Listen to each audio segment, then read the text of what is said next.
Selamat berjumpa kembali bersama saya, Pastor Lawrence Dihe, dalam acara renungan pada hari Minggu biasa yang ke-16 dengan bacaan dari Injil Matius bab 13 ayat 24 sampai 43. Mari kita awali dengan tanda kemenangan iman. Dalam nama Bapa dan Putra dan Roh Kudus. Amin. Saudari-saudara umat Allah yang terkasih dalam Yesus Kristus, Anda mau memilih gandum atau ilalang? Dalam tradisional Batak Toba, sistem pemerintahan atau harajaon mempunyai alat utama sistem pertahanan yang dikenal dengan nama Pangulu Balang. Ada dua jenis Pangulu, yaitu Pangulu Balang Suruon, yaitu yang diperintahkan untuk melakukan sesuatu seperti membunuh atau mematikan.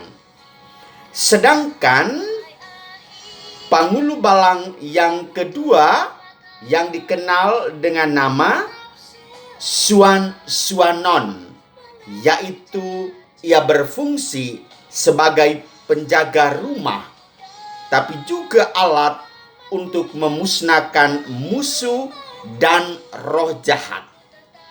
Saudari-saudara umat Allah yang terkasih dalam Yesus Kristus, hidup manusia itu berada di antara dualisme. Dan dualisme kehidupan ini terkadang membuat manusia terbuai dengan hidup di dua alam sekaligus. Memang situasi seperti ini bisa menjadikannya sebagai orang yang terbuai dengan bujukan setan kejahatan, hidup yang nikmat, dan menikmati kejayaan hidup dengan penuh arogansi. Dunia yang sempurna memang tak akan pernah tercipta di dunia, tetapi bahwa hidup dalam proses menuju kesempurnaan itulah panggilan hidup kita. Maka yang kita alami adalah koeksistensi yang baik dan yang jahat, sebagaimana dilukiskan dalam perumpamaan Injil Matius pada hari Minggu ini, yaitu tumbuhnya benih lalang di ladang gandum yang bersamaan. Maka tukang kebun mengusulkan kepada pemilik ladang itu, "Tuan, sejauh kami tahu, yang Tuan taburkan itu adalah benih yang baik, gandum yang bibitnya unggul. Mengapa ada tumbuh lalang? Kalau Tuan mengizinkan, baiklah, kami akan mencabutnya." Jawaban Yesus membuat semua muridnya terkejut. Saudara, jangan terlalu cepat mengambil keputusan untuk mencabut lalang itu. Karena apa? Dengan mencabut lalang, bisa saja gandum yang baik juga ikut tercabut. Saudari-saudara umat Allah yang terkasih, dengan perumpamaan tentang lalang di antara gandum, Tuhan menasehati agar kita bersabar terhadap segala kejahatan di dunia ini. Kalau Anda menyinggung soal Mbak Corona, kalau Anda tidak bersabar, Anda tidak akan menikmati hidup ini. Ketika new normal diterapkan, rumah-rumah ibadah dibuka, kita semua masih berjaga-jaga, butuh kewaspadaan. Memang itu benar, tetapi acara protokol kesehatan harus juga kita patuhi. Kita bersabar demi menikmati ladang di mana bertumbuhnya gandum itu tadi. Percayalah, kalau badai corona ini berlalu, hidup kita akan menjadi indah. Hidup kita akan menjadi merasakan sesuatu yang bagaikan sorga di dunia ini. Karena apa? Kejahatan, kekuatan roh jahat, hal-hal yang tidak baik, yang menyakitkan, itu selalu ada bersama kita. Kita tidak bisa menghilangkannya itu, karena dia merupakan bagian integral dalam impersonality, di dalam kepribadian kita. Maka tugas kita adalah Tuhan menghendaki supaya kesabaran itulah yang harus ditegakkan. Maka saya tertarik dengan sebuah tulisan di Tower of London yang berpesan demikian. Bukanlah kemalangan yang membunuh manusia, tetapi ketidaksabaran yang menghasilkan kemalangan.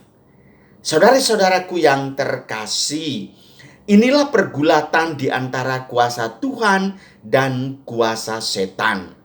Bagaimana perjuangan antara kedua jenis kekuatan, pangulu balang suru-suruan dan pangulu balang suan-suanon. Suatu kekuatan yang menantang kita. Bagaimana seharusnya Anda itu menghadapi realitas ini? Tentu saja kita tidak bisa terkejut. Kita juga tidak bisa langsung cepat mengambil kesimpulan bahwa dunia seperti ini harus dicengkram. Saudari-saudaraku yang terkasih, Injil hari Minggu biasa yang ke-16 ini merupakan suatu peringatan bagi kita semua dan sekaligus satu undangan agar kita memiliki hati Yesus sendiri yang datang bukan untuk mencari orang benar, tetapi orang berdosa. Kita semua dicari oleh Tuhan Yesus. Kita semua mengalami kehidupan yang serba salah, yang serba sulit.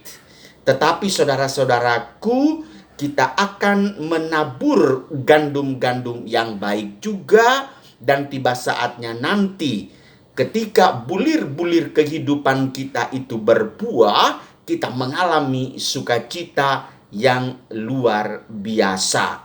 Maka dalam keadaan andilau saat ini Anda merasa antara dilema dan galau, Anda tidak usah putus asa. Yesus memberikan peringatan karena ia sungguh memahami dunia ini. Kuasa Allah yang menjamin keselamatan dan kebahagiaan umat manusia senantiasa mendapat tantangan dari setan, dari si pelebegu, dari roh jahat yang tiada henti-hentinya berusaha untuk merusakkan hati manusia dengan bibit-bibit kejahatan bervariasi. Maka kepada saudara-saudariku yang terkasih, tanpa daya kritis dan perisai iman yang kuat, kita akan mudah terperangkap dalam kuasa setan dan kita mengambil keputusan dalam keadaan emosional, biasanya itu berakibat fatal. Dan akhirnya apa? Kita mengalami kehancuran dalam hidup. Ingat, setan kadang jauh lebih cerdas dari kita. Maka kita dapat mengatasi kecerdasan setan hanya dengan mengenakan perisai iman yang kuat. Dia adalah gandum yang bertumbuh subur di ladang kehidupan kita. Maka dengan dia kita akan mengalahkan lalang-lalang kehidupan, lalang-lalang pengganggu hidup iman kita. Tuhan memberkati Anda semua. Dalam iman kita selamat. Amin. Dalam nama Bapa dan Putra dan Roh Kudus. Amin.